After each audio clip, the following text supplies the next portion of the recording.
Hello friends, welcome to my channel Leena's kitchen Hindi. तो आज है सोमवार, सोमवती अमावस्या का व्रत एवं पूजन विधि। तो आज हम जानेंगे सोमवती अमावस्या की कथा के बारे में।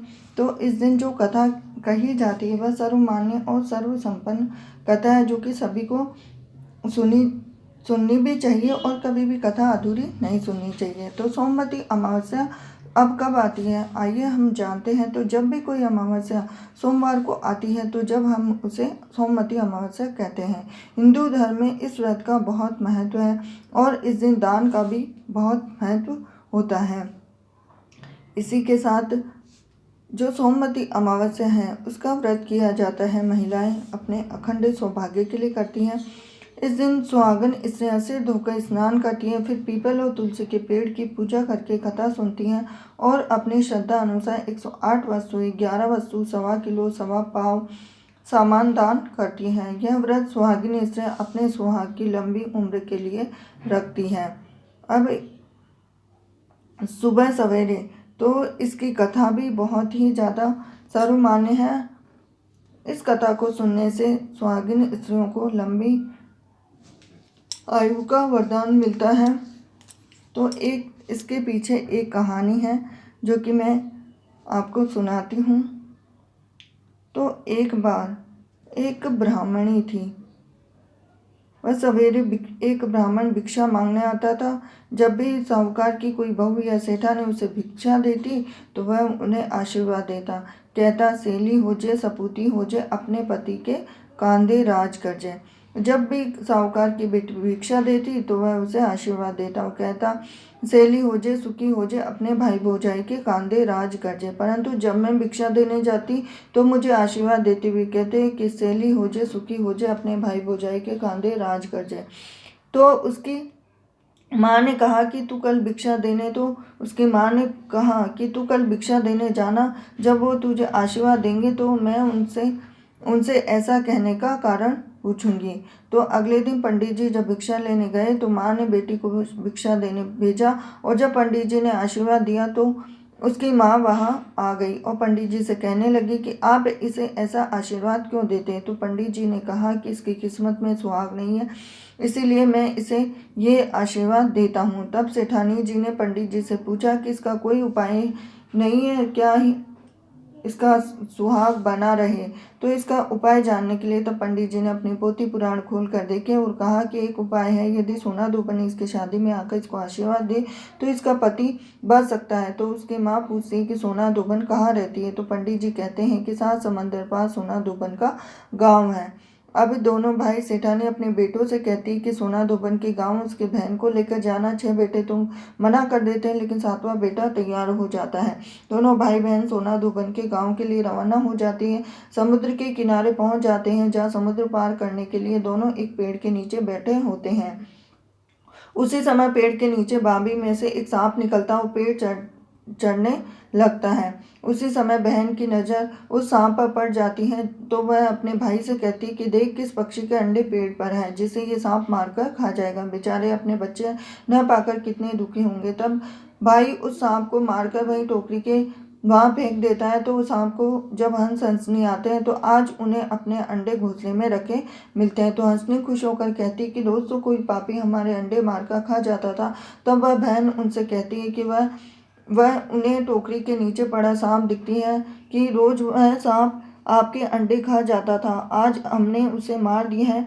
अंडे खा जाता था तो मार देने के कारण हंस हंसने भी बहुत खुश हो जाते और वह सोना दुबन के गांव को छोड़ देते हैं, जहाँ सोना दुबन का भी बहुत बड़ा परिवार था जिसमें उसके बेटे बहू सब साथ में रहते थे। साहूकार का बेटा और बेटी भी गांव में एक घर लेकर रहने लगे। रोज रात को साहूकार की बेटी सोना दुबन के घर जाती, वो खाना पीना, बर्तन साफ करती और कपड़े धोती, आटे पीसती, सब काम करके सुबह होते होते वह अपने घर आ जाती। इस तरह कई दिन तक तो वह चलता रहा और एक दिन सोना दुबन ने अपने बहू से पूछा कि आजकल तुम्हारी लड़ाई झगड़ी की आवाज़ नहीं आती, क्या बात है। तो सब बहुएं बोली कि हमें सारा काम किया हुआ मिल जाता है तो हम क्यों लड़ाई झगड़ा करें। तो सोना दुबन ने पूछा कि कौन करता है सारा काम। तो बहुएं बोली, हमें क्या पता।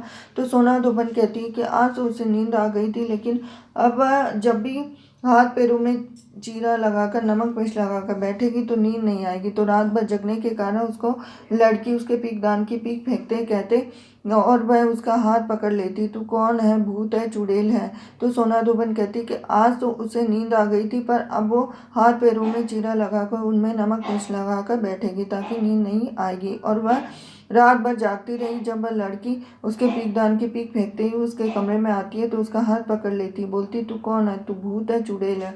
तब लड़की कहती है मैं एक साहूकार की लड़की हूँ, सवेरे मेरा भाई आकर आपसे बात करेगा। सवेरे उसका भाई आकर सारी बात बताता है तो सोना धोबन उसकी शादी में आने को तैयार हो जाती है। उनसे कहती है कि आप शादी के पहले उसे न्योता दे देना, मैं शादी के दिन आ जाऊंगी। तब वे दोनों भाई बहन अपने घर पर आ जाते हैं और बहन के लिए लड़का ढूंढकर शादी की तारीख पक्की करते हैं और सोना धोबन को भी न्योता भेज देते हैं। शादी के दिन फेरे के ठीक बाद दूल्हा दुल्हन मर जाता है। इसी के साथ लड़का ढूंढकर शादी की तारीख भी पक्की करते हुए सोना धोबन को भी न्योता भेज देते हैं। शादी के दिन फेरे के ठीक बाद दूल्हा दुल्हन मर जाता है। तब सोना धोबन संकल्प लेकर दूल्हे के मुंह में पानी डालती है तो वह उठकर बैठ जाता है। सोना धोबन उसी समय घर जाने को कहती है तो सब उसे रुकने के लिए कहते हैं तो वह मना कर देती है। सब उसे विदाई के लिए सामान देते हैं, वह मना कर देती है, लेकिन सामान देते केवल मंडप की एक चमड़ी लेते हैं। और अगले दिन सोमवती अमावस्या होती है तो सोना धोबन समुद्र किनारे से सोमवती अमावस्या की पूजा करती है। 108 वस्त्रों का दान देती है।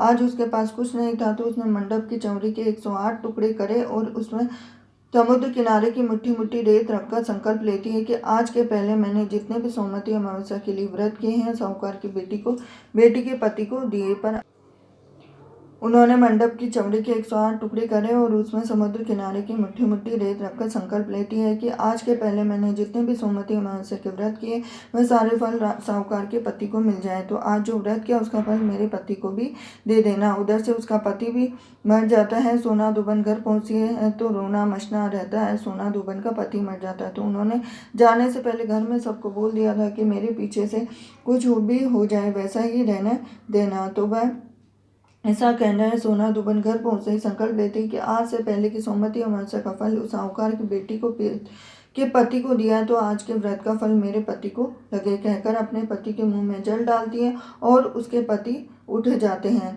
इस तरह से जिस तरह से सोना धोबन को सोमवती अमावस्या उसके पति को जिस तरह से फल दिया और जो साहूकार की बेटी उसके पति को जो फल दिया वह तुलसी मैया और पीपल देवता सब हमें दे। वो कहानी अधूरी हो तो पूरी करना, पूरी हो तो इसका मान रखना।